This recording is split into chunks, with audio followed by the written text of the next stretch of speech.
Ano yung tanong natin? Ang tanong po natin, ano naman ang layon at gawain sa kaunting nalalabing panahon pagkatapos ng 1,000 taon? Basahin natin. Pakinggan niyo ito mga kapatid. Merong 1,000 taon maghahari si Kristo. Kasama ng mga nabuhay na maguling sa una. Sila'y hahatol, mangangaral. Kasi sabi, ginawang saserdote sila eh. Maghahari sila sa lupa. Pwede, ang pagkasaserdote, isang makaharing pagkasaserdote. Sabi nga ng kapatid na Daniel, ngayon na, hindi tayo makaharing, bagaman makaharing pagkasaserdote ang tinanggap ng iglesia, hindi nga tayo makapurma pagka ayaw tayo papasukin sa isang bansa eh. Hindi ka lubos na makapaghari. Kailan ba mangyayari yung lubos na paghahari ng iglesia? Ni Kristo at ng iglesia, mangyayari yun sa loob ng 1,000 taon pagkatapos ng unang pagkabuhay na maguli. Yun yung nakita ni Juan. Nakita ko mga lulukan, ang mga nakaluklok dito, pinagkalooban ng pag-atol. Nakita ko ang kaluluwa ng mga pinabutan ng ulo dahil sa pagtuturo ni Jesus, dahil sa salita ng Diyos, mga Ingleso ang masahayop sa kanilang larawan at hindi tumanggap ng tanda sa kanilang loob, sa kanilang kanang kamay. At sila'y nakabuhay at nagsipangharing kasama ni Kristo sa loob ng 1,000 taon. Pagka maghahari sa 1,000 taon si Kristo, may kasama siyang mga binuhay na maguli sa unang pagkabuhay. Ayun, maangaral sila, pinaliwanan ng pagdadalyan, pag-aarihan sila ni Kristo, may pasalamat, may gawain tuloy-tuloy ng pagliligtas. Kaya nga pala, yung sinasabi dun sa Mateo, yung pangaral nyo, gumawa kayo ng alagad sa lahat ng bansa. Akala natin, sinabi sa apostol, hindi nila natupad. Dahil namatay na sila. Mali pala tayo doon, si Jose. Opo, mali nga po pala tayo kasi matutupad. Yung gagawa sila ng alagad sa lahat ng bansa, tuturuan nilang ganapin ang lahat ng aral ni Kristo. Napahinga lang sila 2,000 years na ngayon. No? Patay mga apostol. Kung mabuhay sila maguli bukas. No? Opo. Pangaral sila uli dahil sila nga yung pupumpos nun sa kaharian sa 1,000 taon eh. Sila nga yung mag-ahari kasama ni Kristo eh. O di makakapangaral na sila sa lahat ng bansa. Hindi na problema pambayad sa aeroplano. Amen. Opo. But may tanong problema pa ba yung pambayad sa aeroplano? Diba? Makakaral ang halimbawa, makakaral si Pablo, makakaral si Pedro. Pambayad sa aeroplano ba? Problema pa ba yun? Hindi na. Ano na yan? Resurrected being na yan. Mga immortal na yan eh. Yan mag-aharing kasama ni Kristo sa 1,000 taon eh. Problema pa ba pambayad sa aeroplano? Pwede ka naman maging invisible na lang doon. Tumayo ka na lang doon sa pagitan ng CR ng aeroplano sa ano. Di ba? Kasi alam nyo mga kapatid, eto bibigyan kita ng halimbawa. Hindi ba si Kristo bigla na lang makikita lumalakad sa dagat? Opo. Nakasara yung mga pinto. Bigla na lang makakapasok siya sa loob. Opo. Kung nabuhay ka ng mahuli, kasama ka ni Kristo mag-aari, magagawa mo ba yun o hindi? Magagawa rin po yan. Mas lalo, mas magaling mangaral. Opo. Kahit ayaw nila tayo papasukin, makakapasok tayo. Kahit na halimbawa, ayaw tayo masakay sa bus. Hindi ko kay taas, malay pa din ang natin. Opo, nauna pa tayo sa bus. Ang ibig ko lang sabihin, si Kristo kasi ganun eh. Hindi niya lang ginamit yun sa lahat ng pagkakataon eh. Kasi namumuhay siya na parang normal na tao, kaya hindi niya ginamit yung sa lahat ng pagkakataon. Pero makikita mo na bigla na lang makikita siya ng mga apostol nasa lumalakad sa dagat. No? Makikita siya ng mga apostol, parang akala ng mga apostol, siya, multo. No? Pero hindi naman siya multo. Ganon, ang ibig ko sabihin. Sa 1,000 taon, mangangaral yung mga binuhay ng mapuli kasama ni Kristo. Pero meron pang nalalabi, pagkatapos na 1,000 taon, meron pang nalalabi na kaunting panahon kung kailan pawawalan yung diablo, di ba? Opo. Ay alamin natin ngayon. Sabi kasi nung isang beses, nung nakaraang pasalamat, sabi ng kapatid, bakit po meron pang 1,000 konting panahon? Bakit hindi pagkatapos na 1,000 taon? Ay, tapusin na. Eto mga kapatid, mag-isip ka sis. Opo. Sino ba mas marunong mag-isip? Ang Diyos po, Ikaw, syempre. ikaw o ang Diyos? Ang Diyos po. Nasa Biblia na ba yung 1,000 taon? Nasa Biblia po. Nasa Biblia na rin ba yung kaunting panahon pagkatapos na 1,000 taon? Opo. O ano ba yung gagawin natin? Kukwestiyonin pa natin? Hindi po. Dapat lang doon. Pag-iisip ng Diyos yun Dapat unawain mo na lang. Para unawain mo ang Diyos, huwag ka naman ikaw nga, inuunawa ka ng Diyos, nagkasama ka, inuunawa ka ng Diyos. Nagsalita ka ng kagaguhan, nagkatangan, inuunawa ka. Nang agrabyado ka ng apa, inuunawa ka ng Diyos, pinapatawad ka. May ginawa kang kalukuhan mula sa pagkabata mo, inuunawa ka ng Diyos. Unawa ka rin sa Diyos. Unawain mo rin siya. Bakit? Nakalagay na, sinabi niya, may 1,000 taon. Yun ang nasa isip ko. Ano kaya? Kasi ang Diyos ang gumagawa ng lahat ng bagay na mabuti. Lahat ng kagandaan loob, kahatulan, katwiran, ang Diyos ang gumagawa. Doon sa 1,000 taon, may gawain ba? Meron. Meron. Paghahariin niya yung kanyang anak at saka yung mga binuhay na maguli, yung mga nalit at mag-aaring sila. Gagawin niya saserdote. O di, yung saserdote, mangangaral sila sa mga tao. So may malaking gawain sa 1,000 taon. Alam mo kung bakit sinasabi kong gano'n, siguro? Bakit po? Yung nakaraan 2,000 taon, hindi masyadong malaking gawain. Bakit niyo po nasabi hindi masyado malaki? Wala namang gumagawa para sa Ebanghelyo ni Cristo Ang nangangaral, Katoliko, kung kataratanuang pinangangaral mga Protestante, kung kataratanuang din So walang masyadong achievement yung nakaraan 2,000 taon. Meron kaya pala may 1,000 taon Isluso. To make up for the losses of the 2,000 years that have passed, para ano ba tawag sa make up? Para punan. Para mapunan yung hindi masyadong nagawa ng 2,000 taon. Halimbawa ay namamahinga mga apostol sa libingan. Pagkamuhay ng magmuli, mag-uumpisa 1,000 taon. Overtime ng mga apostol yan. Mangangaral sila. At may kasama na sila kung papalarin tayo. Makasama nila tayo. Lalo kahit nila. May nakita. Yung mga sinulat mo, na-appreciate ko, napakagagandang aral na sinabi.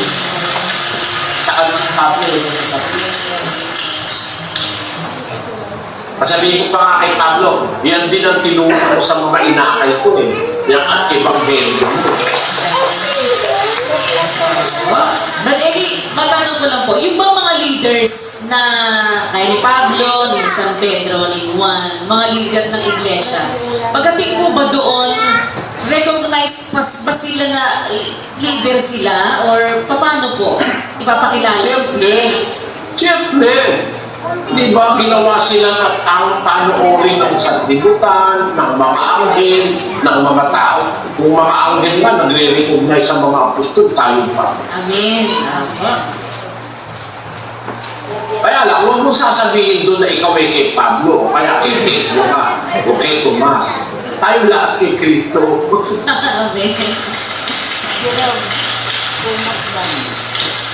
Ito kasi sa panahon namin tanong mo si Brad Arnie, sa panahon namin ang mga miyembro, kay Peris Kay Peris Ay, dito na lang sa kapatid na Peris. Kaya nga ayaw maniwala, makinig sa akin eh. Kasi kay Pere sila eh. Pero kung kay Cristo ka, ay hindi ka kay Pere, hindi ka rin kay Soriano, pag ikaw ay kay Cristo. Amen. Kasalanan. Yun ang kamalian sa tao, Sis Lou. Kaya alam mo,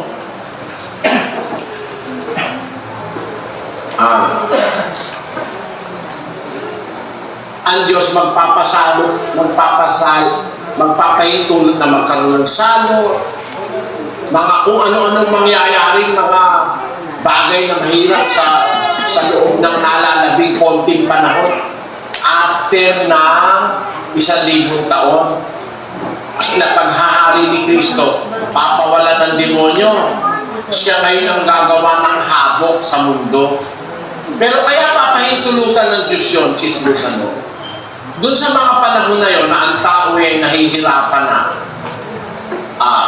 ang pag-asa ng Diyos doon, sana mayroong magbalik loob, magsisi. Yun ang layo ng Diyos.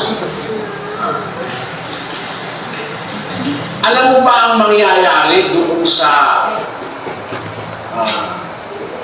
nalolooban ng mga panahon ng kapighatian na yun, Sis Luz? Ano po? Basahin mo yung 9:1 hanggang 12 ng Apokalipsis. At humihip ang ikalimang anghel, at nakita ko ang isang bituin na nahulog sa lupa mula sa langit, at sa kanya ibinigay ang susi ng hukay ng kalaliman. At Anghel yan, ano? Yung bituin na yan, anghel yan. Binigyan ng susi ng kalaliman. Tapos tuloy. At binuksan niya ang balon ng kalaliman, at napailang lang ang usok mula sa hukay, na gaya ng usok ng isang malaking lutuang bakal. At nagdilim ang araw at ang himpapawid dahil sa usok ng hukay. At nangagsilabas sa usok ang mga balang sa lupa, at binigyan sila ng kapangyarihan na gaya ng mga alakdan sa lupa na may kapangyarihan. At sinabi sa kanila na huwag ipahamak ang damo sa lupa, ni ang anumang bagay na sariwa, ni ang anumang punong kahoy, kundi ang mga tao lamang na walang tatak ng Diyos sa kanilang mga noo. At pinagkalooban silang huwag patayin ang mga ito, kundi pahirapan nilang 5 buwan. At ang kanilang pahirap ay gaya ng pahirap ng alakdan kung kumakagat sa isang tao. At sa mga araw na iyon ay hahanapin ng mga tao ang kamatayan, at sa anumang para ay hindi nila masusumpungan, at magnanasang mamatay, at ang kamatayan ay tatakas sa kanila. At ang anyo ng mga balang ay katulad ng mga kabayong nahahanda sa pagbabaka, at sa kanilang mga ulo ay gaya ng mga putong na katulad ng ginto, at ang kanilang mga mukha ay gaya ng mga mukha ng mga tao. At sila'y may buhok na gaya ng buhok ng mga babae, at ang kanilang mga ngipin ay gaya ng sa mga leon. At sila'y may mga baluti na gaya ng baluting bakal, at ang ugong ng kanilang mga pakpak ay gaya ng ugong ng mga karo, at ng maraming kabayo na dumadaluhong sa pagbabaka. At sila'y may mga buntot na gaya ng sa mga alakdan at mga tibo, at sa kanilang mga buntot naroroon ang kanilang kapangyarihan upang ipahamak ang mga taong 5 buwan. Sila'y may pinakahari na anghel ng kalaliman. Ang kanyang pangalan sa wikang Ebreo ay Abaddon, at sa Griego ay may pangalan siyang Apollyon. Ang unang pagkaaba ay nakaraan na. Narito, darating pa ang 2 pagkaaba sa haharapin.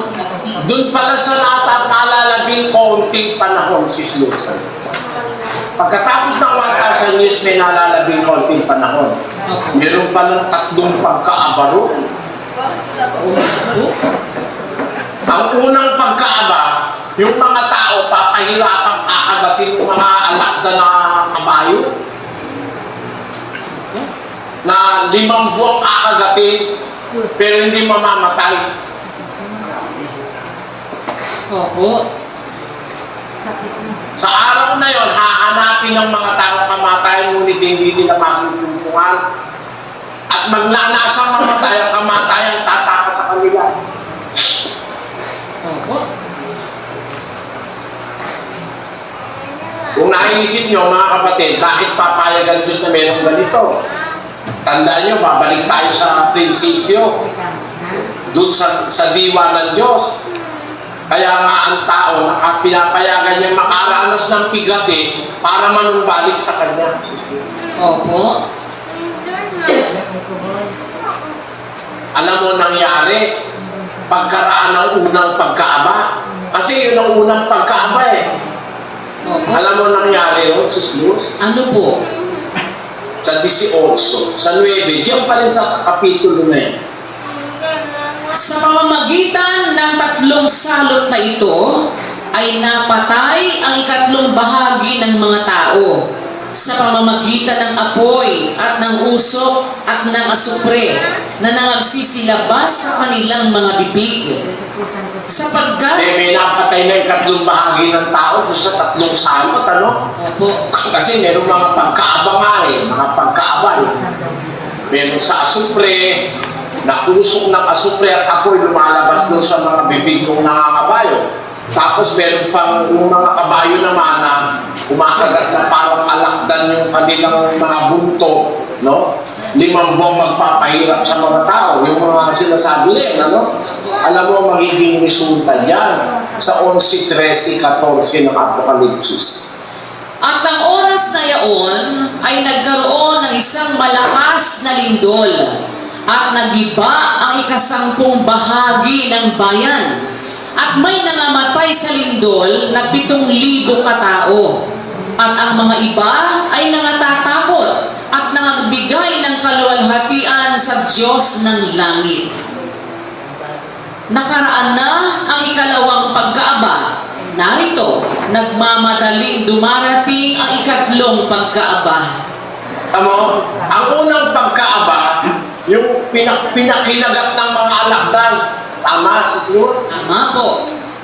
Ito ngayon yung 2 pagkaaba. Nang oras na yon, nagkaroon ng isang malakas na lindol. Nagiba ang 10 bahagi ng bayan. May nangamatay sa lindol, 7,000 tao. Ang iba ay nangatakot at nagbigay ng kaluwalhatian sa Diyos ng langit. Amen. Amen. Sa yan sa 13, tuloy mo sa 14.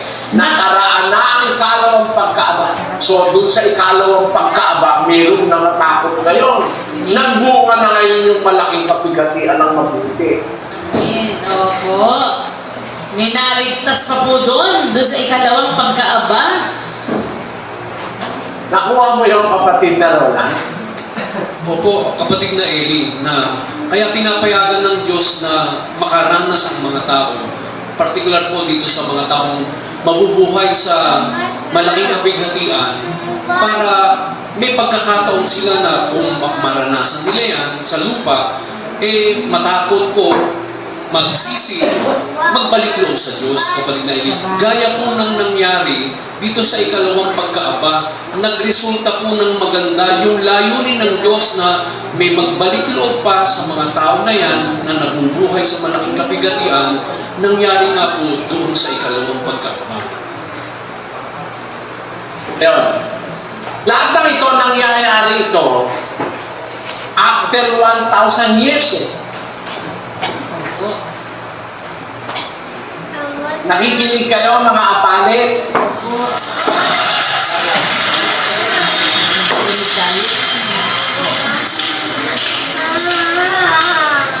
Ito mangyayari after 1,000 years.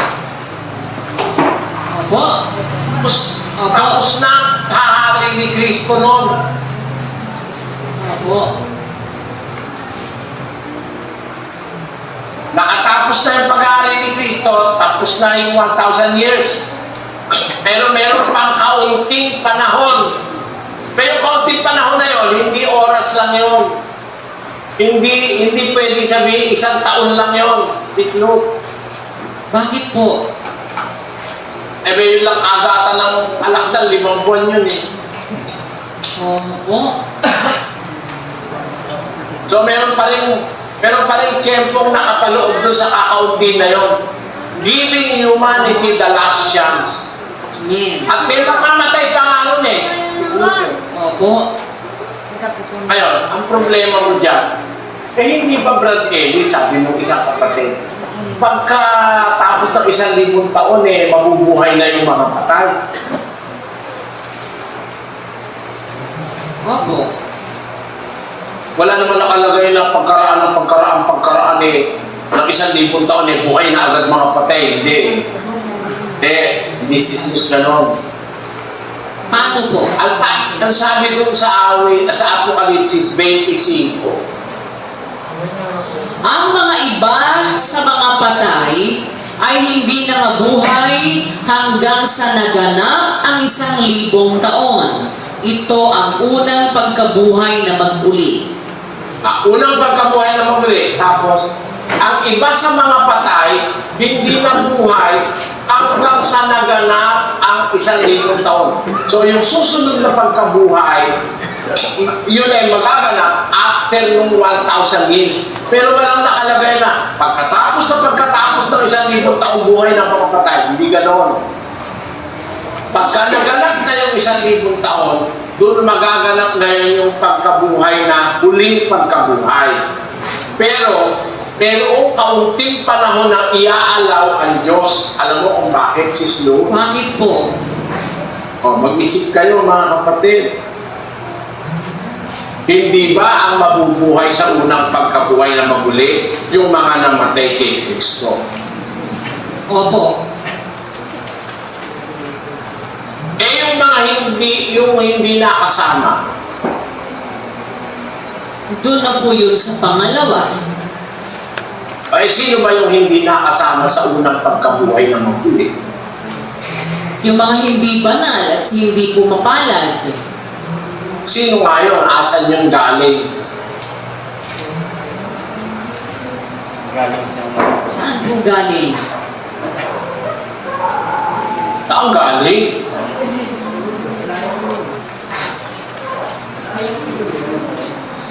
Hindi ba totoo, Sis Luz? Ang mga unang mabubuhay na maguli nakamatay kay Kristo? Opo. Hindi ba mayroong mga tao hindi naman namatay kay Kristo? Opo. Sa Pilipinas ba, may tao ba na hindi namatay kay Kristo? Meron po. Kasi, nung makarating ang Ebanghelyo sa Pilipinas hindi naman doon sa panahon nagdaan na itinatayo yung rice terraces ng mga ipugaw Kasi 4,000 taon na yung ipugaw culture Di ba? Po. 2,000 taon namang itinatayo yung rice terraces. So samantalang tinatayo ang rice terraces, nakaharang si Kristo, may namamatay na sa Pilipinas pero hindi namatay kay Kristo. Amen. May namamatay din sa China, hindi namatay kay Kristo. Opo. May namamatay sa Russia, hindi namatay kay Kristo. Opo. May namamatay sa India, hindi namatay kay Kristo. Opo.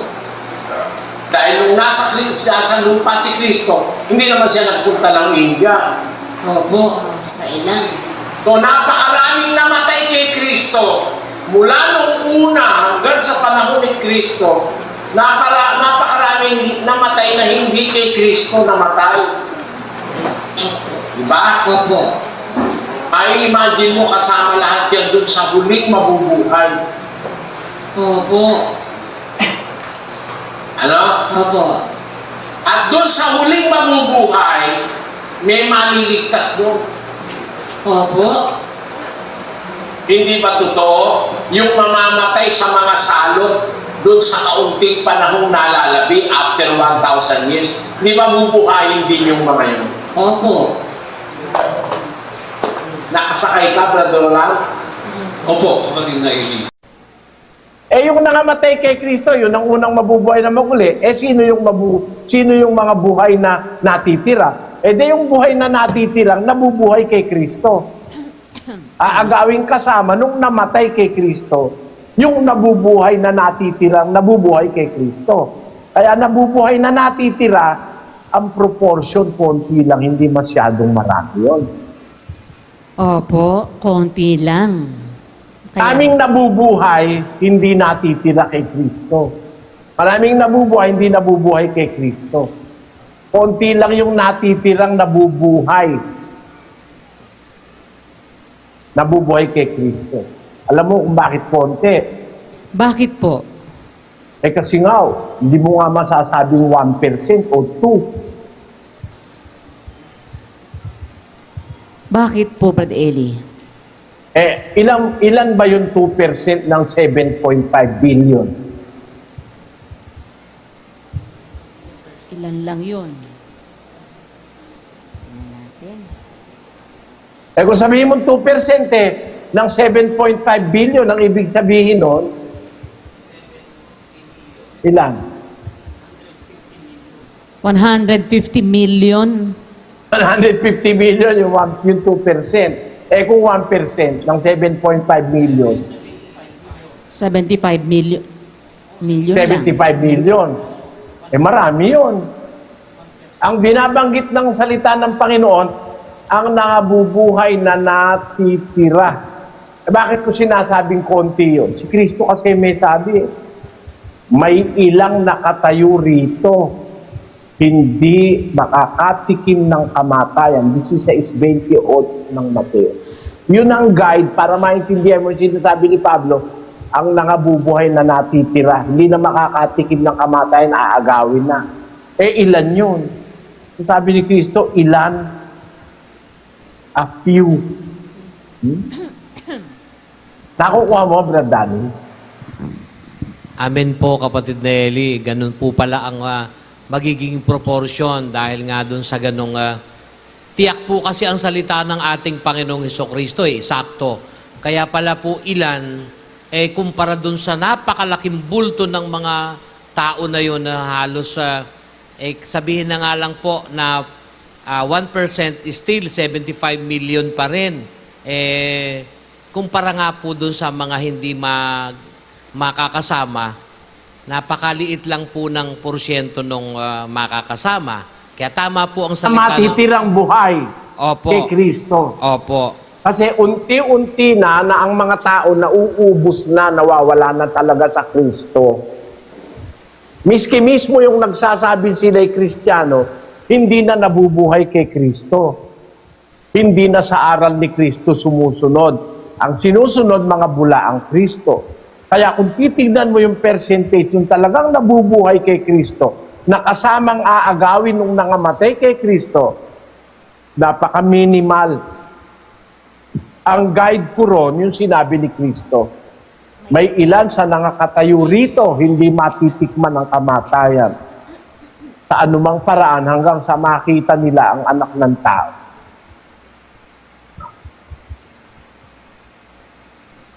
Kaya makikita mo, no, Sis Luz, merong katapusan yung pagtitiis ng mga nabubuhay sa panahon na magkakaroon ng digma, magkakaroon ng salot, magkakaroon ng pagutom, magkakaroon ng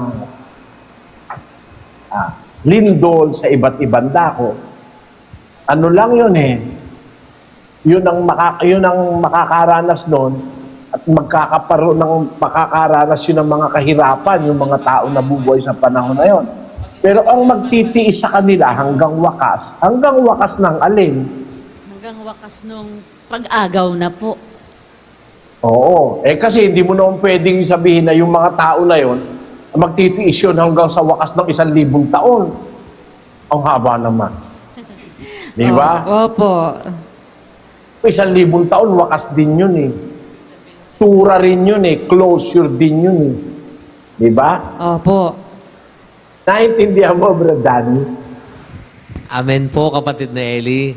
Ngayon po, dito mayroon para po akong nai-imagine. Ibig po sabihin, ang pagtitiis ng lingkod, ang wakas ay yung pagpasok ng pag-agaw po, kapatid na Eli, meaning sa loob Siyempre, ng... pagka inagaw ka na, patitiisin mo. Amen po. Big sabihin sa loob ng 1,000 taon, walang pagtitiis ang mga lingkod. Salamat po sa Diyos. Meron Ano? pagtitiis Meron pa din rin. doon. Hindi ka muna hindi ko pa nga inuumpisahan yung 1,000 taon eh.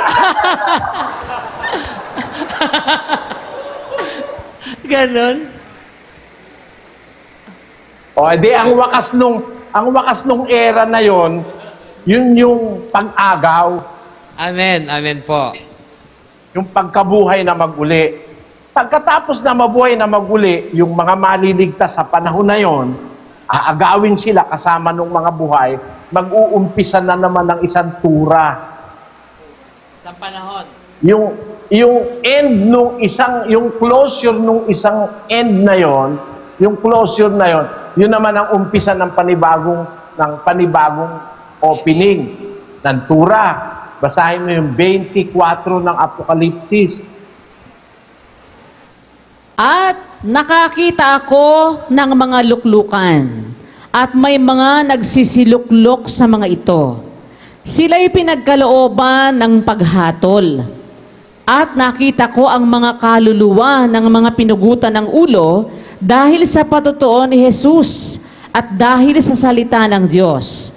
At ang mga hindi sumamba sa hayop o sa kanyang larawan man, at hindi tumanggap ng tanda sa kanilang noo at sa kanilang kamay. At sila'y nangabuhay at nagsipagharing kasama ni Kristo sa loob ng 1,000 taon.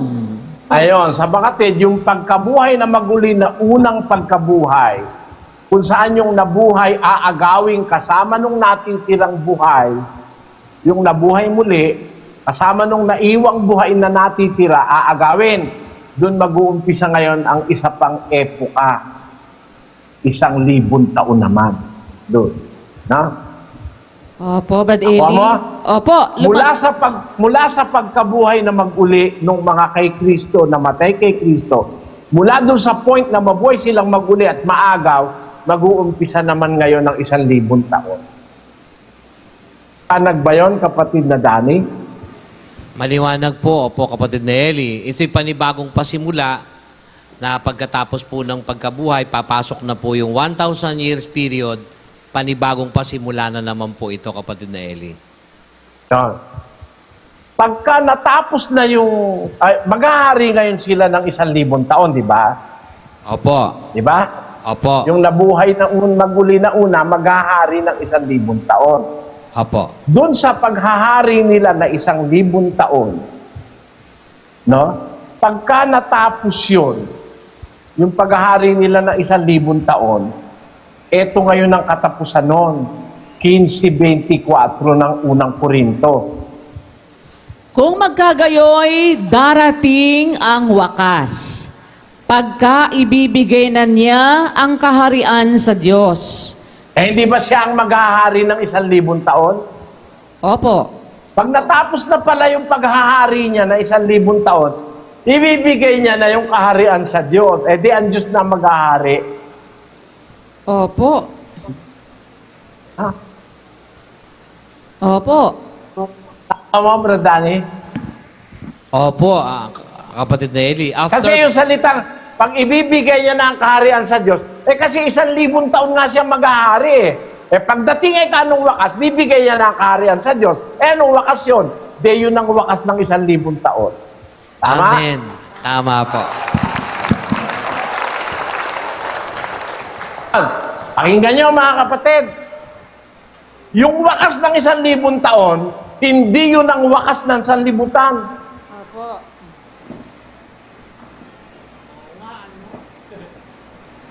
Opo. Tingin mo, Sis Luz? Opo, Brad Eli. Wakas lang yon ng 1,000 taon. Hindi yun Ng wakas. kaharian ni Kristo. Opo. Pagdating ng wakas ng kaharian ni Kristo, iintrego niya sa Ama. Samantalang hindi niya iniintrego yung kaharian, samantalang naghahari siya, ano nagaganap doon? Ulitin mo yung 15:24. Kung magkagayoy, darating ang wakas. Pagka ibibigay na niya ang kaharian sa Diyos, sa makatwid bagay sa Ama. Pagka lilipuli na niya ang lahat ng paghahari at lahat ng kapamahalaan at kapangyarihan. Sapagkat kinakailangang siya'y maghari hanggang mailagay niya sa ilalim ng kanyang mga talampakan ang lahat niyang mga kaaway. Makikita mo, ang mangyayari pala sa 1,000 taon, ilalagay ni Kristo ang lahat ng kaaway niya sa ilalim ng talampakan ng kanyang paa. Opo. No? Opo. Meron ako ipapatanda sa'yo, Bradani, ha? Tandaan mo to, ha? Apo. Basahin mo yung 110 ng awit. Sinabi ng Panginoon sa aking Panginoon, umupo ka sa aking kanan, hanggang sa aking gawing tungtungan mo ang iyong mga kaaway. Hanggang kailan siya nakaupo sa kanan ng Ama? Hanggang sa gawing tungtungan. Ang lahat ng kanyang mga kaaway, di ba? Opo. Magaganap yun sa 1,000 taon na lahat ng kaaway niya pasusukuin sa ilalim ng kanyang paa. Samantalang nakaupo siya sa trono sa kanan ng Ama, naghahari siya sa trono sa kanan ng Ama. Ang mga binuhay na mag-uli, kasama niyang maghahari. No? Opo. Pero yung mga maghahari, wala pa dun sa kaharian ng Ama. Opo. Tatandaan mo yan, mamaya madudugtong yan. No? Jesus, tandaan mo, ha? Opo. Si Kristo uupo sa kanan ng Ama hanggang mailagay na lahat ang kanyang kaaway sa ilalim ng kanyang paa. No? Opo. Diba? Opo. Yun. Naghahari siya niyan. No? Opo. Kaya nga ilalagay sa lahat ng kaaway niya sa ilalim ng kanyang paa. Balikan mo 15:24 ulit. Kung magkagayoy, darating ang wakas. Pagka ibibigay na niya ang kaharian sa Diyos. Sa Ting makatwid... wakas yun. Opo. Wakas ng 1,000 taon yun. Kasi Oh. 1,000 taon siya maghahari eh. Ako ko mga kapatid na Dani, Opo. hindi yan ang wakas ng 1,000, tandaan mo. Wakas siya ng 1,000 taon. Opo. O ulit, Sislus. Kung magkagayoy, darating ang wakas. Pagka ibibigay na niya ang kaharian sa Diyos, sa makatwid bagay sa Ama. Pagka lilipuli na niya ang lahat ng paghahari at lahat ng kapamahalaan at kapangyarihan. Sapagkat kinakailangang siya'y maghari hanggang mailagay niya sa ilalim ng kanyang mga talampakan ang lahat niyang mga kaaway. Ang kahuli-hulihang kaaway na lilipulin ay ang kamatayan. Sa makatwid, sa loob ng 1,000 taon, may kamatayan pa.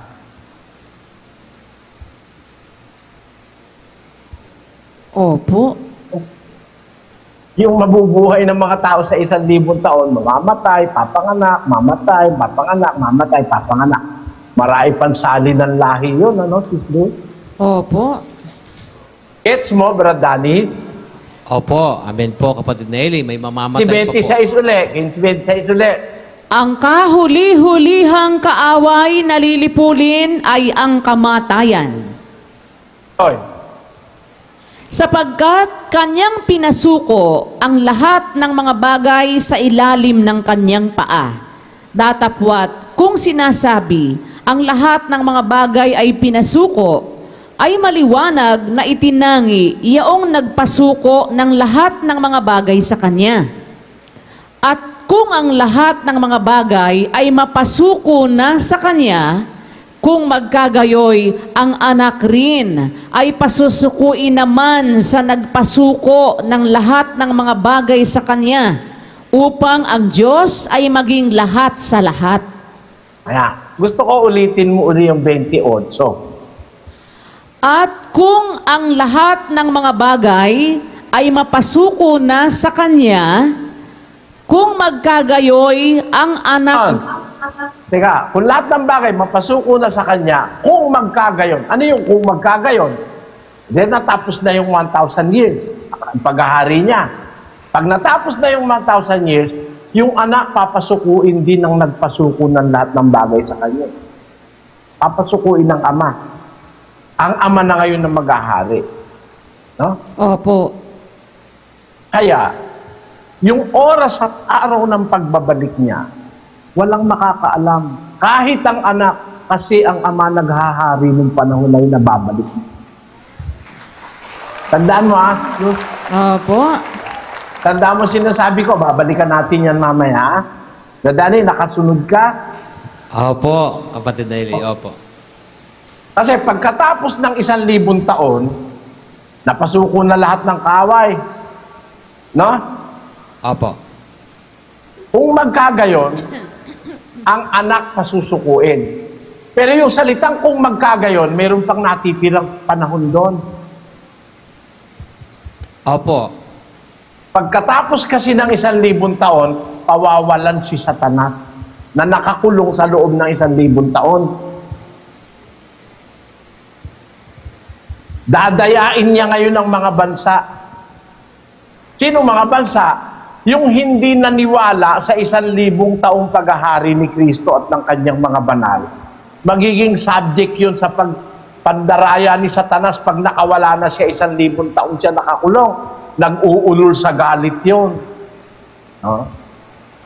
Doon na ngayon magaganap ang malaking kapighatian, Sis Lou.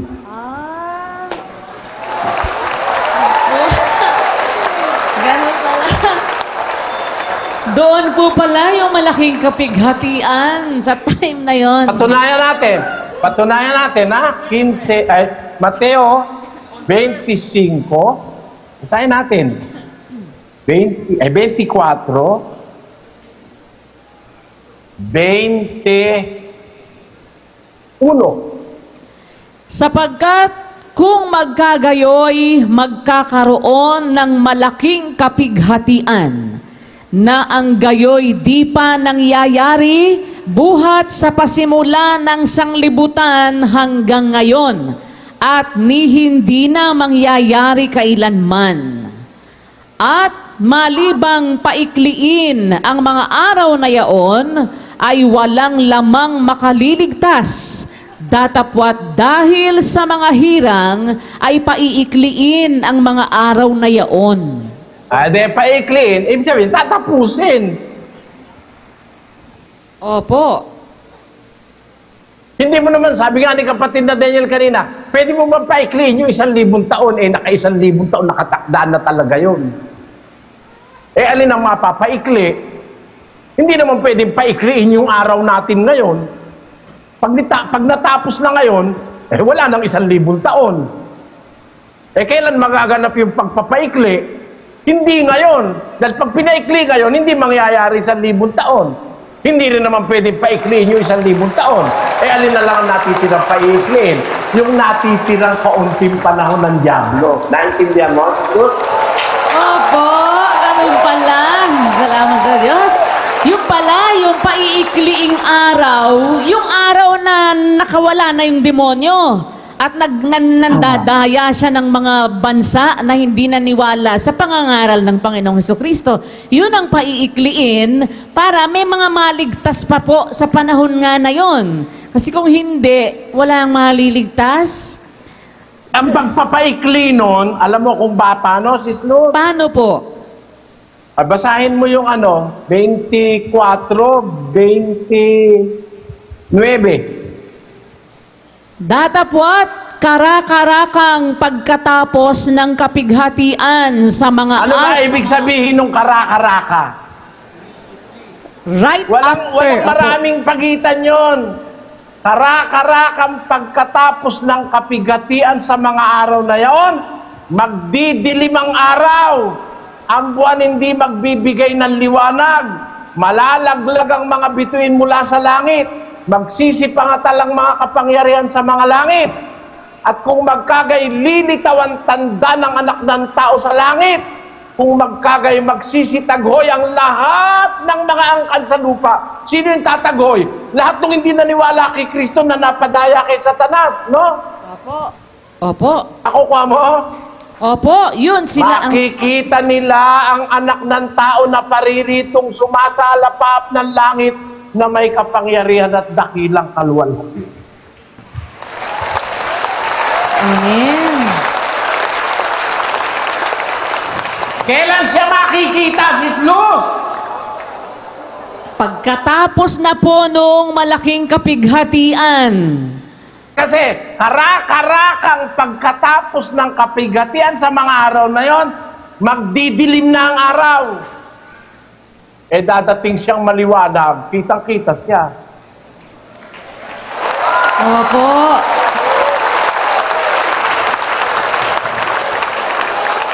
Kung di na magbibigay ng liwanag, mahuhulog ang mga bituin mula sa langit. Magsisipangatal ang mga kapangyarihan sa langit. Kung magkagay lilitaw ang tanda ng anak ng tao sa langit, kung magkagay magsisitagoy ang lahat ng mga angkan sa lupa, lahat ng angkan na hindi maliligtas, tatagoy. Makikita nila ang anak ng tao na pariritong nasa alapaap ng langit na may kapangyarihan at dakilang kaluwalhati. amen.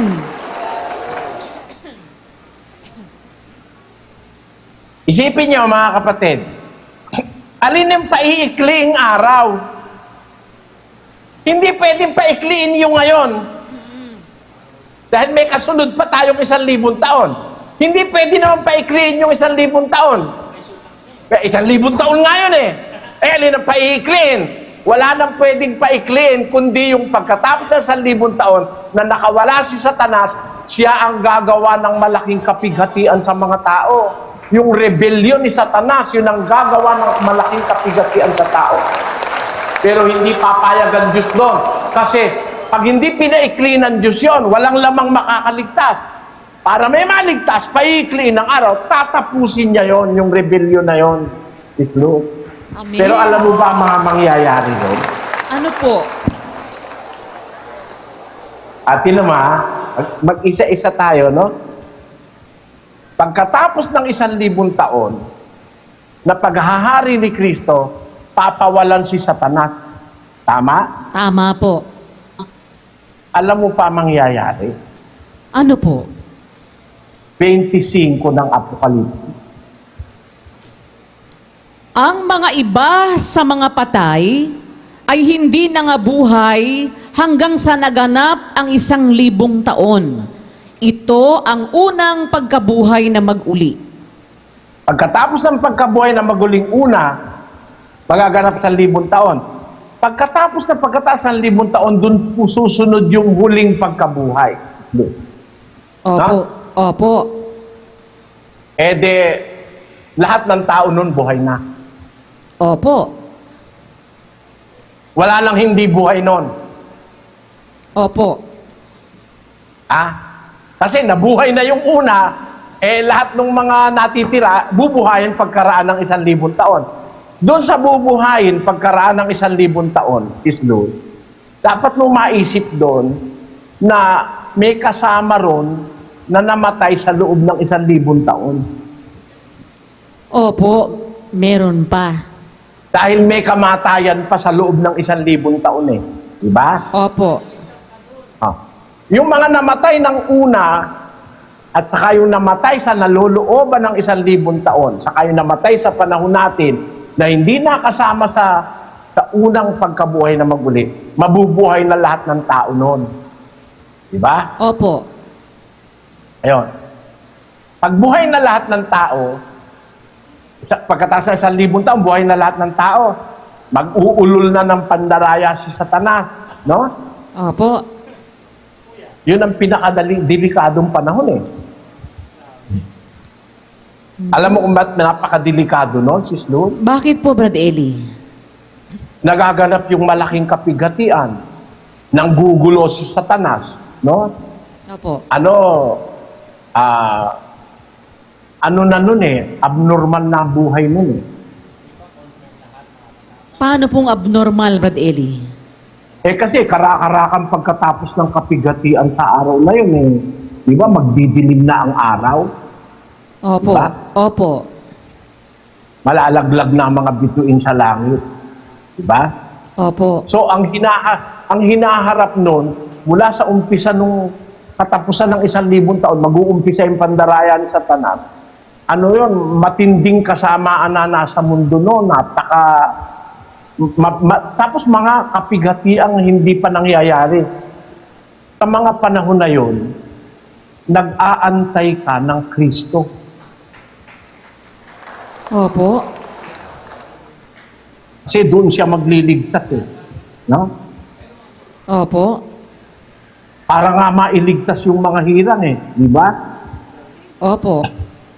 O ngayon, doon sa tiyempong kailangan na natin ng pagbabalik ni Kristo, kasi kaya babalik siya, nakaupo siya sa kanan ng Amay hanggang mailagay yung lahat ng kaaway sa kanyang ilalim ng paa, di ba? Opo, yun Sa nga. sa mga panahon na yon, pati yung nabuhay na unang pagkabuhay, naghihintay na rin kay Kristo. Kung tayo kasama, naghihintay ka rin. Opo, yun nga po, Brad Eli, yung iniisip ko. Teka muna. Opo. Naghihintay ka rin. Yung mga taong napaniwala sa 1,000 taon, naghihintay din kay Kristo. Opo. Yung nabuhay na sa huling pagkabuhay na maliligtas, naghihintay na rin yung kay Kristo Opo. So, ang buong mundo naghihintay kay Kristo. Na? Opo. O basahin mo ngayon ng 21, 24, 21, 22, 23, 24. Sapagkat kung magkagayoy, magkakaroon ng malaking kapighatian, na ang gayoy di pa nangyayari buhat sa pasimula ng sanglibutan hanggang ngayon, at ni hindi na mangyayari kailanman.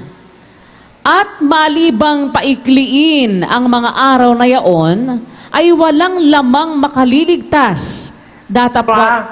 Kaya mo na, pagpaumanhin mong puputulin kita ulit. Ang paniwala natin, hinihintay natin yung malaking kapigatian sa ating panahon, di ba? Opo. Mali tayo Bakit po? Buti na lang yung mali natin, tayo rin ang nakapansin. Opo, salamat sa Diyos. Alam mo kung bakit, Sis Luz? Bakit po? Isipin mo kung ang malaking kapigatian sa atin magaganap, no? Opo. Sa ating panahon. Palagay mo ba, alin ang mas mapipighati ang tao? Ngayon o sa panahong nagwawala si Satanas? Doon po sa panahong nagwawala si Satanas. Kung halimbawa, may kapigatian tayo ngayon, may walang mas malaking kapigatian kundi sa panahong nagwawala si Satanas. Totoo po. Tama. Tama po. At yun ay pagkatapos ng 1,000 taon. Opo. Di ba? Opo. Kasi nakakulong siya sa loob ng 1,000 taon Hindi na siya makakapandaya Sa 1,000 taon maghahari si Kristo Ibig mo sabihin, yung kapigatian mangyayari sa panahon ni Kristo sa 1,000 taon. Pagka nangyari sa 1,000 taon yun, hindi makukumpleto yung 1,000 taon dahil paiikliin niya na. Mangyayari 1,000 taon, dapat mangyari yun. Pagkatapos nun, papawalan si Satanas. Kaya ang possibility ng point ng malaking kapigatian, yung pagkatapos ng 1,000 taon. Naintindihan mo? Amen. Opo. Tuloy mo ngayon yung binabasa mo. Tuloy mo. Kung magkagayon, kung may magsabi sa inyong sino mang tao. Teka muna, 24, 21, 22 24, 21. Opo.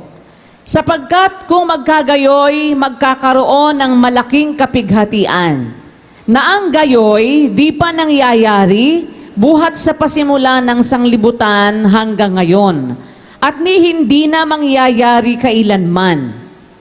At malibang paikliin ang mga araw na yaon, ay walang lamang makaliligtas. Datapwat dahil sa mga hirang ay paiikliin ang mga araw na yaon. Paikliin yung mga araw ng kapigatian na yon. Ano mangyayari dun sa araw na yon? Kung magkagayon, kung may magsabi sa inyong sino mang tao, narito ang Kristo o nariyan, huwag ninyong paniwalaan. Sapagkat may magsisilitaw na mga bulaang Kristo at mga bulaang propeta at magpapakita ng mga dakilang tanda at mga kababalaghan. Ano Kita pa? mo? Doon sa panahon ng kapighatian, when you will need Christ the most, kung kailan kailangan mo si Kristo, may scheme si Satanas doon. Magpapalitaw siya ng mga bulaang Kristo. Huh? Opo. Na pati mga hirang, yung hirang sa panahon na yon, at pati yung nagharing kasama ni Kristo ng 1,000 taon, baka maloko ka. Bakit? Lilitaw yung bulaang Kristo, papalitawin ni Satanas. Mga bulaang Kristo lilitaw. O, sa konting panahon, marami siyang papalitawin bulaang Kristo. Maaari siguro, yung unang buwan, magpapalitaw siya ng isang bulaang Kristo. Hindi na paniwala lahat. Magpapalitaw siya uli ng isang bulaang pang Kristo. Hindi natin alam kung gaano katagal yung panahon na yun kasi kaunting panahon no? Pero dapat mong tandaan yung salitang kaunting panahon, kaunti yun in comparison sa 1,000 taong nakakulong siya.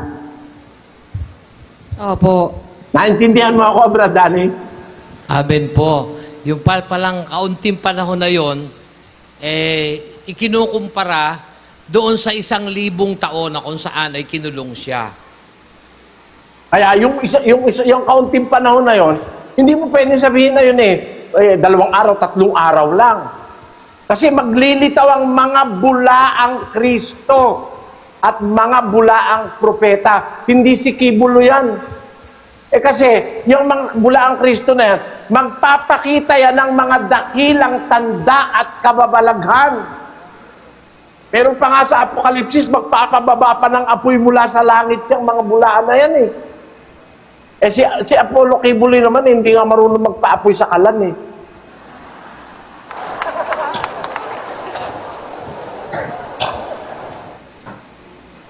yung mga bulaang Kristo, ang gagawin nun, dakilang tanda't kababalaghan. Ano pat ililigaw kung maaari, pati mga hirang. Kaya ang sabi ni Kristo 25, tuloy, Narito, ito, ipinagpaon ko ng sinabi sa inyo.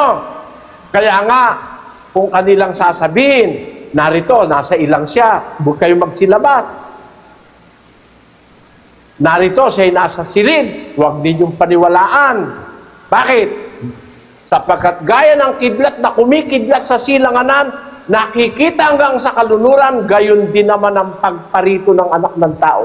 Sa makatwid, ang tinutukoy na pagparito niya, yung katapusan ng kapighatian.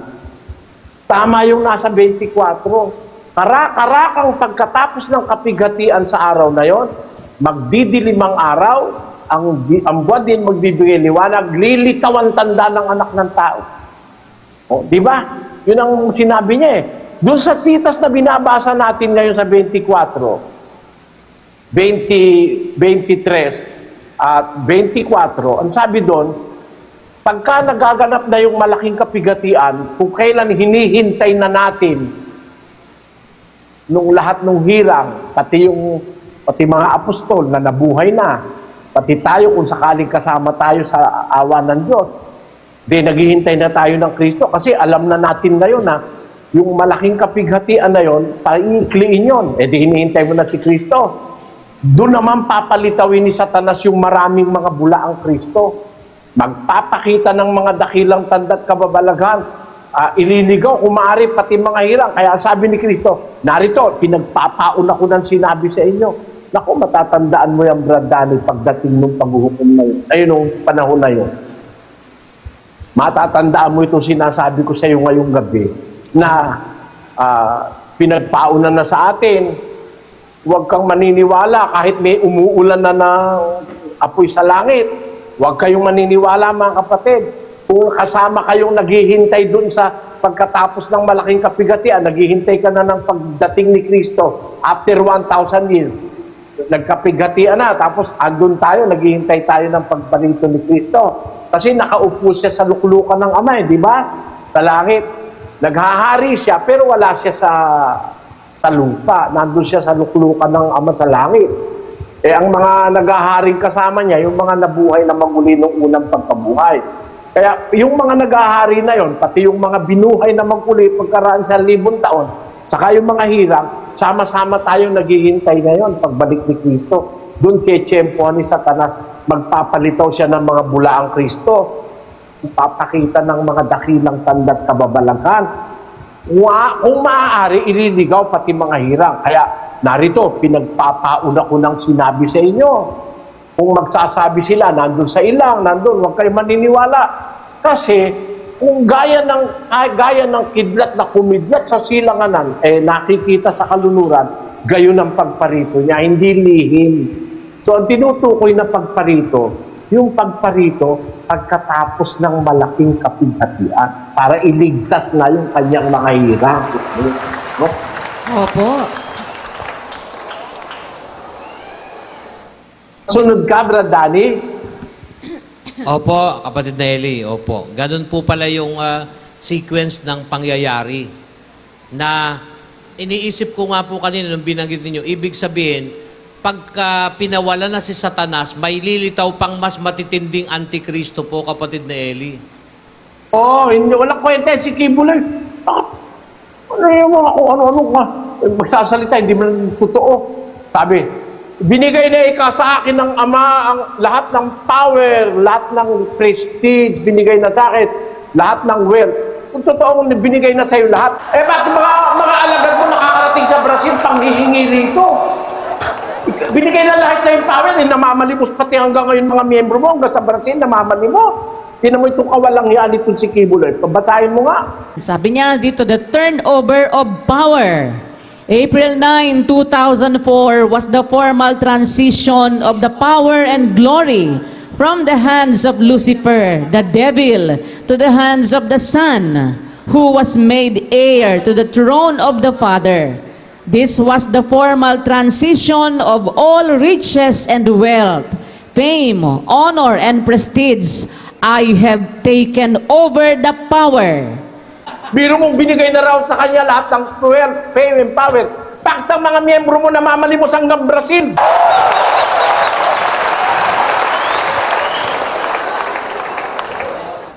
Ito namang mga miyembro ni Kibuloy, napakatatanga. Bakit? Sabi ng puno mo, binigay na lahat sa kanya wealth, riches. Di sana tanungin mo, Pastor, di ba binigay na sa'yo lahat ng wealth and riches? At kailangan pa kami magpalimos. Ha? Kaya hindi ako naniniwala, yung si Kibuloy, yung tinutukoy na bulaang Kristo na magpapakita ng dakilang tanda't kababalagan. Wala nga maipakita ang tanda't kababalagan niya, kundi yung ang mga miyembro niya, brainwash, na pagpalimusin hanggang dito. At napakasisinungaling pa. Ang ipinanghihingi ay yung biktima ng Yolanda, kay Buloy pinupupunta. Hindi naman biktima ng Yolanda si Kibuloy. Kaya yung isa ritong nahuli, tinuro nung manggagawa natin, hinuli ng pulis Biktima ng, meron silang daladalang papeles, kunyari, foundation.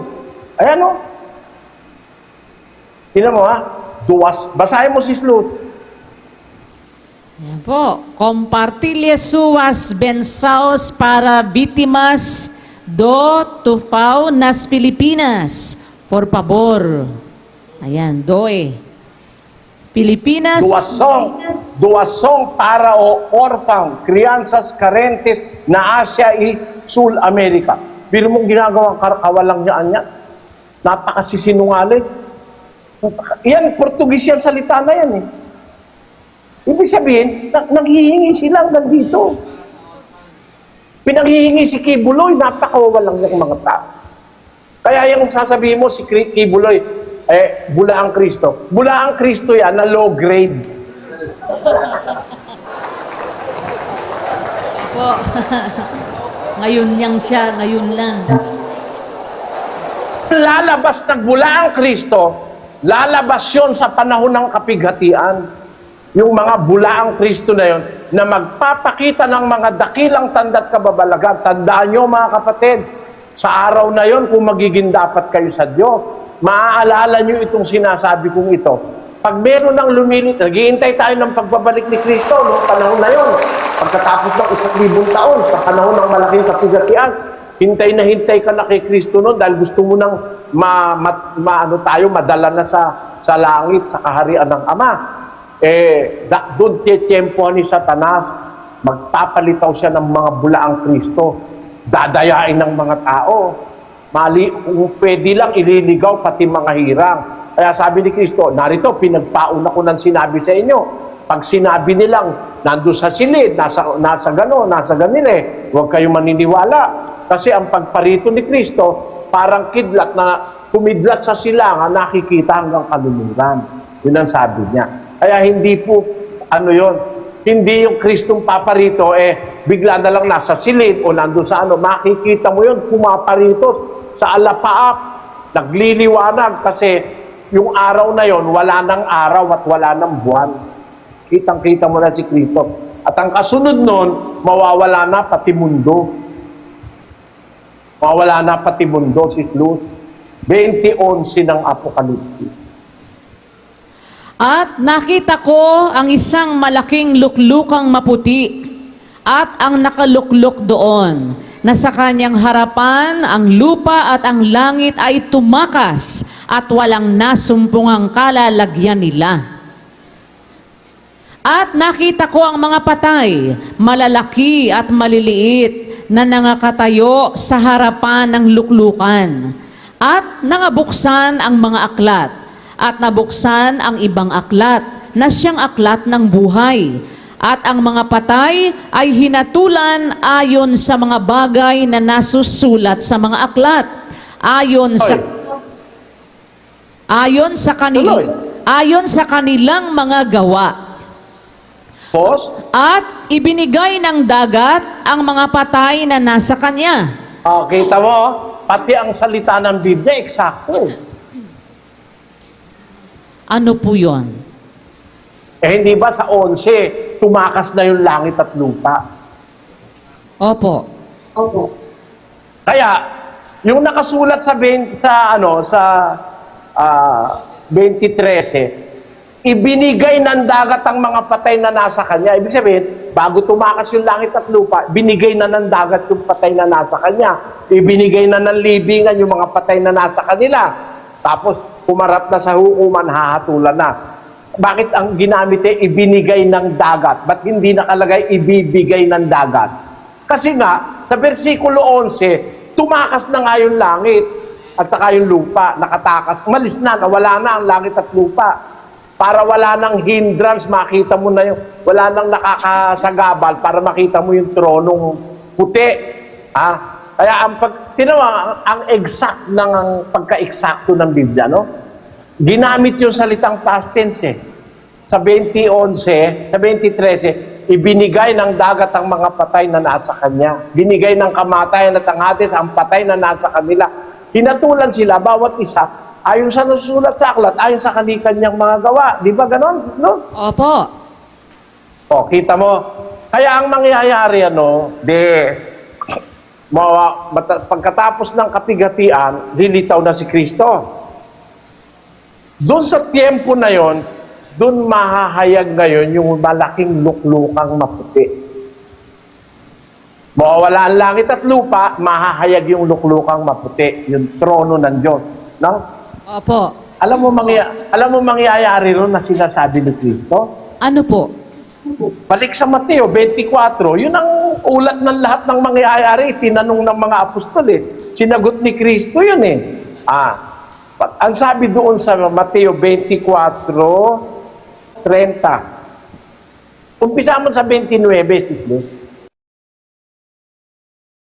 Datapwat karakarakang pagkatapos ng kapighatian sa mga araw na yaon ay magdidilim ang araw at ang buwan ay hindi magbibigay ng kanyang liwanag at mga lalaglag ang mga bituin mula sa langit, at magsisipangatal ang mga kapangyarihan sa mga langit.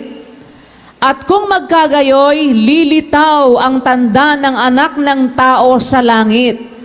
At kung magkagayoy, magsisitaghoy ang lahat ng mga angkan sa lupa, at makikita nila ang anak ng tao na napariritong sumasa mga alapaap ng langit na may kapangyarihan at dakilang kaluwalhatian. At susuguin ang kanyang mga anghel na may matinding pakakak, at kanilang titipunin ang kanyang mga hinirang mula sa 4 na hangin ng sanglibutan, mula sa isang dulo ng langit hanggang sa kabila. Sa puno ng... Doon na ngayon titipunin lahat ng hirang. Mawawala na ang lupa't langit. Mahahayag na yung tronong maputi. Doon ngayon titipunin lahat ng mga bansa. Lahat ng hirang titipunin. Anong pagtitipon? 25:32. At titipunin sa harap niya ang lahat ng mga bansa, at sila'y pagbubukdin-bukdin niya, na gaya ng pagbubukod-bukod ng pastor sa mga tupa at sa mga kambing. At ilalagay niya ang mga tupa sa kanyang kanan, datapwat sa kaliwa ang mga kambing. Kung magagayoy, sasabihin ng hari sa nanga sa kanyang kanan, magsiparito kayo, mga pinagpala ng aking ama. Manahin ninyo ang kahariang nakahanda sa inyo, buhat ng itatag ang sanglibutan. Sapagkat ako'y nagutom at ako'y inyong pinakain. Ako'y nauhaw at ako'y inyong pinainom. Ako'y naging taga-ibang bayan at inyo akong pinatuloy. Naging hubad at inyo akong pinaramtan. Ako'y nagkasakit at inyo akong dinalaw. Ako'y nabilanggo at inyo akong pinaroonan. Kung magkagayoy, sasagutin siya ng mga matuwid na magsasabi, Panginoon, kailan ka namin nakitang nagutom at pinakain ka namin? O nauuhaw at pinainom ka? At kailan ka namin nakitang isang taga-ibang bayan at pinatuloy ka? O hubad at pinaramtan ka? At kailan ka namin nakitang may sakit o nasa bilangguan at dinalaw ka namin? At sasagot ang hari at sasabihin sa kanila, katotohanang sinasabi ko sa inyo, yamang inyong ginawa sa isa dito sa aking mga kapatid, kahit sa pinakamaliit na ito ay sa akin ninyo ginawa. Mo ibig sabihin ng implikasyon niya, Sis Lord? Ano po? Maraming maliligtas na gumawa ng mabuti sa mga kapatid ni Kristo. Kasi ang kapatid ni Kristo napakarami. Opo. Bago sa ating panahon, sa panahon ng mga apostol, maraming kapatid si Kristo noon. Opo. Diba? Opo. Sa ating panahon, maraming kapatid si Kristo. Tayo, kapatid tayo ni Kristo. Opo. Sa darating na 1,000 taon, may kapatid pa rin si Kristo ron dahil meron pa nalabi sa binhi. Opo. Lahat ng taong magpapakita ng kawang gawa sa mga kapatid ni Kristo, kasamang matatawag eh. Doon sa panahon na yon, yung sinasabi ng Apokalipsis na binigay ng dagat ang patay na nasa kanya, binigay ng ang patay na nasa kanila, etc. Tapos nakita yung luklukan, nawala ang langit at ang lupa, lumitaw yung luklukang maputi. No? Opo. Alam mo kasi ang noon, yung luklukan ng Diyos, nasa 3 langit yun eh, Sis Lou. Opo. Di ba doon nakaupo si Kristo ngayon? Opo. Kaya mawawala yung langit saka yung lupa para mahayag yun. Opo. Doon sa harap ng luklukan na yun, magaganap ang wisyo final eh. Opo. Doon pagbubukdin yung mga tupa at saka mga kambing. Tapos, sasabihin niya ngayon doon sa mga nasa kaliwa, ano sabi? Magsilayo kayo sa akin, mga sinumpa, pasaapoy kayong walang hanggan. Yun na nga mismo yung katapusan eh. Dadali na sa apoy eh, di ba? Opo. Mga tupa, hali kayo, pinagpala ng aking ama, manahin niyo ang kahariang nakahanda sa inyo. Di ba?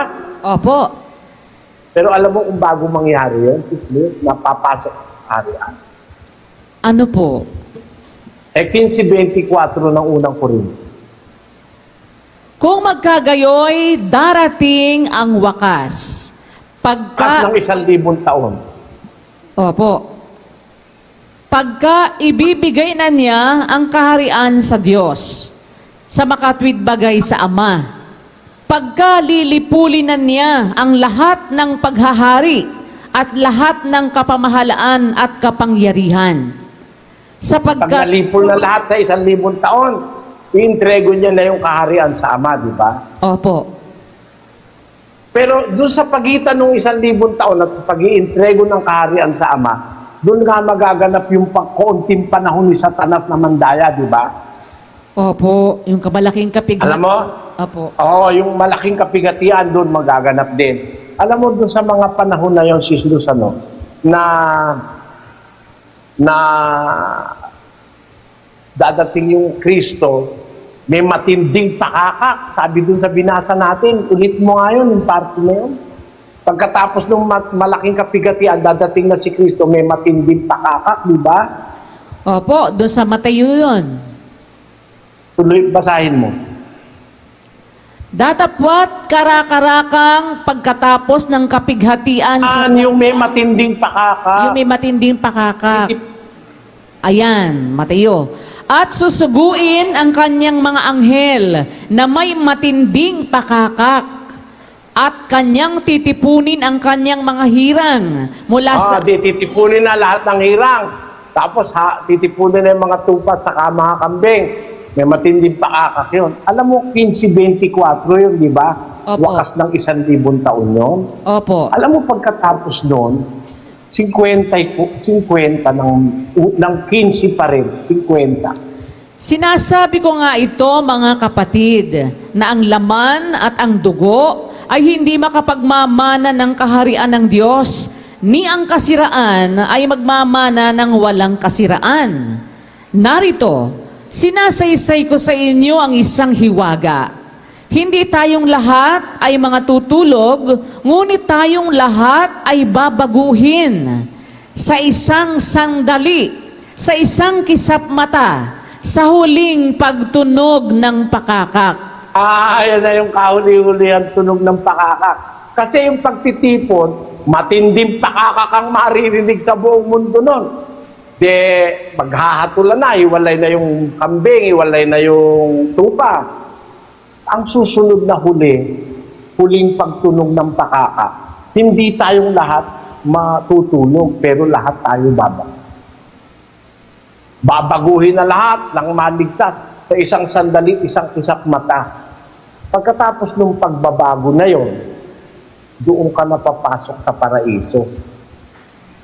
Sila'y hindi magiging sakdal ng bukod sa akin. Nakuha mo, kapatid na Dani? Amen po, kapatid na Eli. Yung po pala ang dugtong-dugtong na mangyayari after po noong 1,000 years, di magkakaroon nga nung kaunting panahon na yon. After naman po noon, ang lead mo doon, pagbalik ni Kristo na paghihiwalay na yung mga tupat Opo. sa kambing, matinding pakakak ang maririnig ng mga tao ron. Opo. Pero meron pang isang natitirang pakakak, yung huling tunog ng pakakak, kung kailan babaguhin na lahat. Ba? Amen. Amen po. Sis Luz, Opo, Brother Eli, naintindihan ko po, kaya lang yung sabi nga po niyo, may mga question po akong pumasok na, gaya nun, Brother Eli, yung, di ba, yun po yung babaguhin.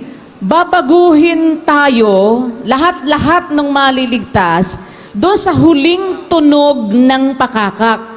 Ibig sabihin po ba, nung sa 1,000 years na ikaw ay naghahari, Hindi ka pa bago? Hindi ka pa binabago noon? Ano na wala ka ng kamatayan nun eh. Opo, wala nang kamatayan, pero Hindi ka naman pwedeng maghari ng 1,000 taon kung mamamatay ka pa. Opo, pero hindi pa binabago. Hindi na mamamatay, ano? Opo, opo. Kaya alam ko yung itatanong mo eh. Ibig sabihin, tayo ba nung hindi pa tayo binabago? Basahin mo yung unang Juan 3:2. Huwag mo nang pakialaman yun. Mga minamahal, ngayon ay mga anak tayo ng Diyos at hindi pa nahahayag kung magiging ano tayo. Nalalaman natin na kung siya'y mahayag, tayo'y magiging katulad niya sapagkat siya'y ating makikitang gaya ng kanyang sarili. Kita mo. I-reserva mo yung iba. Huwag mo ubusin lahat. Di pa nga nahayag kung magiging ano tayo eh. Kung ano ba gusto niyang gawin eh. Pero pag nakita natin siya, makikita natin siyang gaya ng kanyang sarili. Amen. Tayo pareho na rin niya. Na? Opo. Kaya wag ka intrimitida, no? Isa pa po, Brad Eli, isa pa. Ang puntong pinapunto ko sa'yo, ano yan, nakalimutan ko yung punto ko sa'yo eh. Sir Danny? Opo, kapatid na Eli. Yung last ng tunog ng pakakak po, Brad Eli, doon Oo, babaguhin. yung huling tunog ng pakaka. Lahat babaguhin na. Amen. No? Opo. Brad Eli, may isa pa po akong tanong. Kasi yung sinasabi nyo, kasi parang ngayon ko lang po naiintindihan yung sinasabi nyo, si Kristo pala, habang naghahari siya ng 1,000 years, wala siya rito, hindi siya kasama ng mga banal na naghahari. Nakaupo siya. Nakaupo siya doon. At Opo. yung pag-upo niya ron, hanggang mailagay na ang lahat ng kanyang kaaway sa ilalim ng kanyang talampakan. Naghahari siya through doon sa mga mariligtas. Opo. Ang instrument ng kanyang paghahari, yung mga mariligtas, yung binuhay na maguli na una. Maghahari sila kasama ni Kristo sa loob ng 1,000 taon. Hindi ang kahulugan ng kasama ni Kristo araw-araw magkakasamang gano'n, nagkikita-kita. Hindi gano'n dahil nakaupo siya sa kanan ng Ama hanggang maganap yung 1,000 taon. Opo, yun nga po. Kasi dati parang iniisip ko gano'n, nakakasama mo na si Kristo kasi nag-aaring kasama mo. Tuturuan ka niya, may pakikipagkatipon ka. Parang, tapos hindi pala dahil nandun siya, reigning siya doon, nandun siya sa trono, nakaupo siya doon, sa luklukan na sa kanan ng Ama. Tapos yung mga lingkod niya ang nagsisipaghari. Tapos, Ganito yon. Kasi hindi naman natin alam lahat ng mangyayaring buong-buo eh. No? opo. May nakareserba nga eh. Ngayon, kung halimbawa gusto niya magpakita, hindi naman posibleng magpakita siya. Nagpakita nga siya sa mga apostol, di ba? Opo. Tapos, Gusto niya magpakita di natin maneletrahan na yun. Pero ang isang tiyak, magpapakita siya sa lahat, pati nang umulos sa kanya, yung sinasabi sa Apokalipsis. At magaganap yun pagkatapos ng malaking kapigatian. amen. Isa pa po Basahin natin yung 1:7 ng Apokalipsis. narito, siya'y pumaparitong nasa sa mga alapaap at makikita siya ng bawat mata at nang nangagsiulos sa kanya at ang lahat ng mga angkan sa lupa ay magsisitaghoy dahil sa kanya. Gayon din siya nawa. Makikita siya ng lahat ng mata eh. Opo, Ano? makikita siya. Pag nakita na siya ng lahat ng mata, pumarito na siya, ihahayag niya ngayon ng isang bagay na nakalihim. Ano po yun? Sa 14 ng unang Timoteo. Na tumparin mo ang utos na ito na walang dungis, walang kapintasan, hanggang sa pagpapakita ng ating Panginoong Hesukristo, na sa kanyang kapanahunan ay ipahayag siya na mapalad at tanging makapangyarihan, hari ng mga hari at Panginoon ng mga Panginoon. Na siya lamang ang walang kamatayan, na nananahan sa liwanag na di malapitan, na di nakita ng sino mang tao o makikita man. Sumakanya nawa ang kapurihan at paghaharing walang hanggan siya nawa. Yung Ama yun. Amen.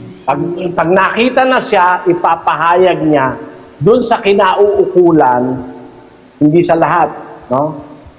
Yung mapalad at tanging makapangyarihang hari ng mga hari. Kasi tapos yung paghahari niya, ibibigay niya ang kaharian sa Diyos. Ang Ama ang tinutukoy dyan, Sister. Opo. Kaya, yun ang more or less na sunod-sunod na pangyayari. Na itinanong ng mga apostol, sinagot lahat ni Kristo yun hanggang sa katapusan ng kapighatian, beyond the 1,000-year period. Kaya, meron akong papakita sa inyo sa kapighatian, ha? 24 ng Mateo, 22. 24-22. At malibang paikliin ang mga araw na yaon, ay walang lamang makaliligtas. Yung palang kapighatian na yon, malibang paikliin yung mga araw na yon, walang lamang makaliligtas. Ibig sabihin, trabaho ng demonyo yung kapighatian. Opo. Kasi wala nang lamang makakaligtas eh. Kaya papaikliin ng Diyos yun. Ang trabaho naman ng Diyos, paikliin yun para may maligtas. O di trabaho ng demonyo yung kapighatian. Opo. Ang pagdating ng mapakalaking kapighatian sa buhay ng tao, demonyo. Mula sa umpisa, ganun naman ang trabaho niya. Pighatiin ang sangkatauhan. No? Opo. Gera, pamilya, away ng mag-asawa, magmamagulang, mag-aanak, magkakamag-anak. Ang ginagawa ng demonyo, pighatiin ng tao. Siya rin yung author ng malaking kapighatian na yun. Na ang Diyos naman ang kalaban nun. Kasi paiikliin ng Diyos yun. Walang kamalay-malay si Satanas, bago niya magulo lahat ng tao, paiikliin na ng Diyos yun. Ang Diyos na ang maghahari kasi noon eh. At yun ang sinasabi ni Kristo.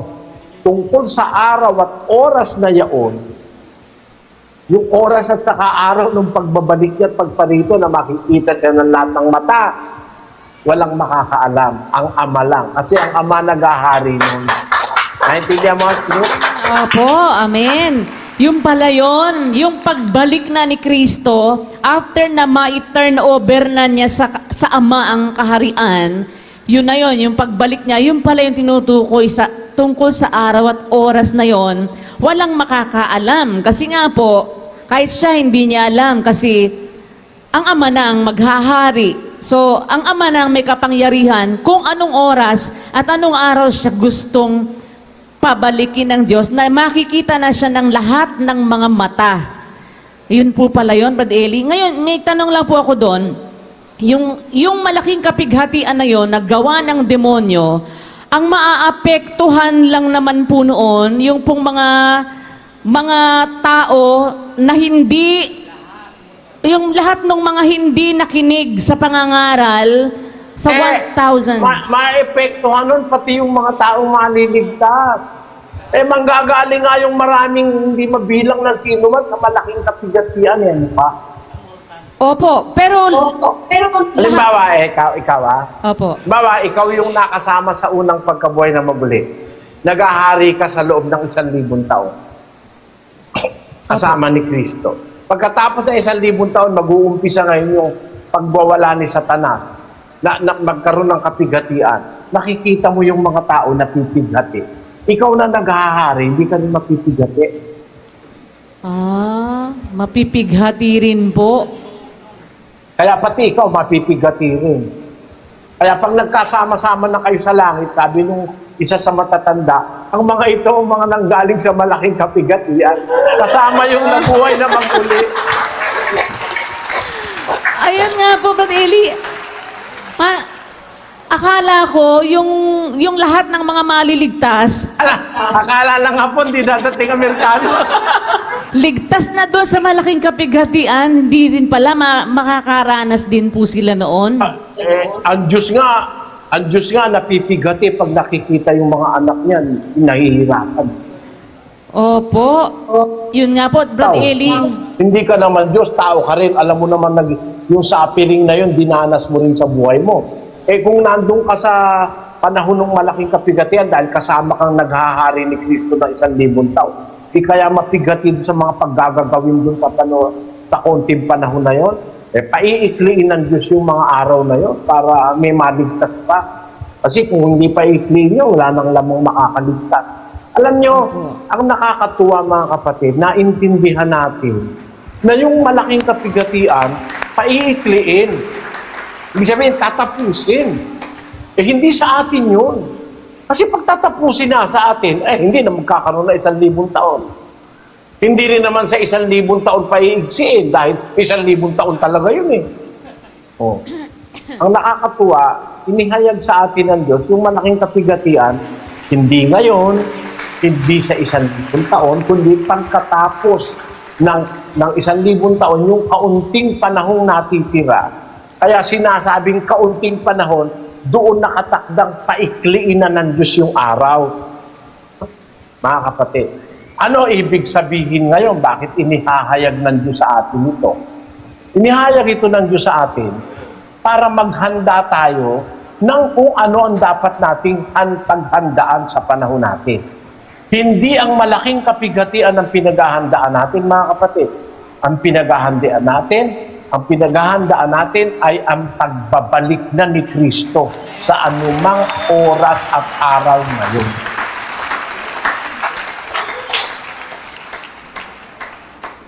Kasi pag nakita nyo na ang mga bagay na ito, sabi ng Panginoon, malapit na. Meron tatlong closure ng era na yan. Yung ating era, ang hinihintay natin, makita natin yung palatandaang sinabi niya na magkakagutom, lilindol, gera, magkakasalot, pagkatapos maglalamig ang pag-ibig ng marami, natutupad yan sa ating panahon eh. So ang hinihintay natin ngayon, yung pagbabalik ng Panginoong Diyos na maaaring mangyari sa anumang araw at oras ngayon. Amen. Kaya ako ito itinuturo sa inyo. Ang pag-asa ko mga kapatid, makapagbago ito ng ating pananaw. Kung meron pa kayong mga balak na marami pa sa buhay ukol sa mundo, mag-isip kayo. Baka, sabi ni Kristo, baka kayo'y mga lugmok sa katakawan, sa kalasingan, at sa mga pagsusumakit sa buhay na ito. At dumating na bigla sa inyo ang araw na yaon na gaya ng silo. Yun ang nakasulat sa 21:34 ng Lucas. Baka tayo, nakalugmok pa tayo dun sa mahahaba pang pangarap, na mga kung ano-ano pang mga bagay na makalupa. Kung yung mga unang Kristiyano yung mga unang Kristiyano, sislos, inutusan ng Biblia na huwag kayong mag-isip ng mga bagay na ukol sa lupa, ang isipin nyo yung bagay na ukol sa langit. Lalo na tayong dapat ganun ang kaisipan natin ngayon. Kung paano yung makapagtitipon tayo ng mga kayamanang ukol sa langit. Alam nyo, halimbawa, sabihin ko ngayon, malapit nang dumating si Kristo, mga kapatid, yun ang hinihintay natin. Alam nyo, nakakatiyak ako, hindi ako mali. Kasi nung araw, sinasabi natin, pag nakita na natin yung malaking kapigatian, dadating na si Kristo. Samantalang wala pa, hindi pa malapit. Ako ngayon, sinasabi ko sa inyo, sa panahon ngayon, malapit nang dumating si Kristo. At hindi ako pwedeng maatangan ng kahit na sino na mali. Bakit? Palagay mo, hindi pa dumating ng 1 taon, 2 taon, 3, 4, 5, hanggang 10 taon. O mas mahigit pa. Hindi ako mali. Pag sinabi kong malapit nang dumating si Kristo. Alam mo kung bakit? Bakit po? Basahin mo yung 1:12 ng unang Pedro. Na ipinahayag sa kanila na hindi sa ganang kanilang sarili, kundi sa ganang inyo.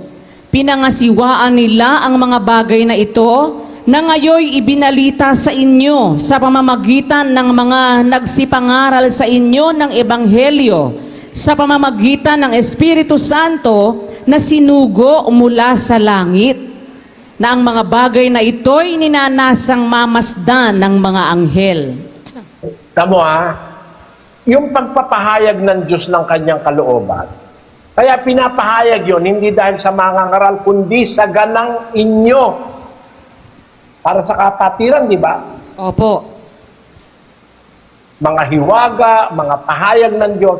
Kaya pinahahayag sa mga ngaral, sa ganang inyo. Para sa miyembro, mahal ng Diyos ang kapatiran. Kinakausap kayo ng Diyos ngayon. Kung sabihin ko sa inyo ngayon, malapit na ang Panginoong Hesus, nakakatiyak ako na hindi ako mali Bakit po, Brad Eli? Kahit saan ako daaning diskusyon, hindi ako matatalo sa diskusyon. 5:8 ng Santiago. Mangagtiis din naman kayo, pagtibayin ninyo ang inyong mga puso, sapagkat ang pagparito ng Panginoon ay malapit na. 2,000 taon nakakalipas, sinabi ni Santiago, malapit na ako magsabi ngayong malapit na. Mali ako? Hindi po. 2,000 taon na nga sinabi niya, malapit na tama siya Opo. eto pa isa. Unang Pedro 4:7. Ngunit ang wakas ng lahat ng mga bagay ay malapit na. Kayo nga'y mangagpakahinahon at mangagpuyat sa pananalangin. Bagaman hindi ang tinutukoy ni Pedro ang wakas ng lahat ng bagay, bagaman ang tinutukoy ni Pedro yung wakas ng lahat ng bagay, pati wakas ng langit at lupa, malapit na yun sabi niya. Mali ba si Pedro? Tama po siya. Talaga bang malapit na ang wakas ng lahat ng bagay nung panahon ni Pedro? Hindi pa po. Ayun, yun ang pag-aaralan natin sa Sabado kung loloobin. Ito ang paksa, Sis Lisa. Hindi pwedeng hindi ito sa pag-aralan Hindi pwedeng hindi pag-aralan ito dahil kaduktong ito ng paksang ito. Ito ang paksa.